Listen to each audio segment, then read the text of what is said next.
Setelah melakukan proses pendaftaran calon kepala daerah dari tanggal 8 hingga 10 Januari 2018, KPU Sumatera Selatan telah menjadwalkan untuk pemeriksaan kesehatan pasangan calon kepala daerah yang telah nyatakan lolos.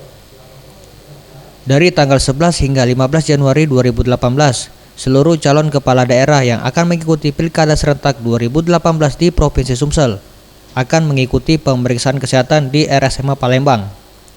Sejumlah tes akan diikuti calon kepala daerah seperti tes bebas narkoba, psikotes, hingga pemeriksaan kesehatan jasmani. Pada tanggal 11 itu yang pertama sekali adalah tes bebas narkoba, pengambilan urin dari pada tanggal 11 itu. Kemudian juga pada tanggal 11 itu akan ada IMSI, tes psikologinya. Jadi kalau untuk kesehatan jasmani yang pemeriksaan kesehatan jasmani itu nanti mulai pada tanggal 12. Kita akan susun jadwalnya sampai tanggal 15 di Rumah Sakit Muhammad Husin. Karena sesuai dengan juknisnya itu harus rumah sakit tipe A, dan satu-satunya rumah sakit tipe A yang kita punya di Provinsi Sumatera Selatan ini ya Rumah Sakit Muhammad Husin.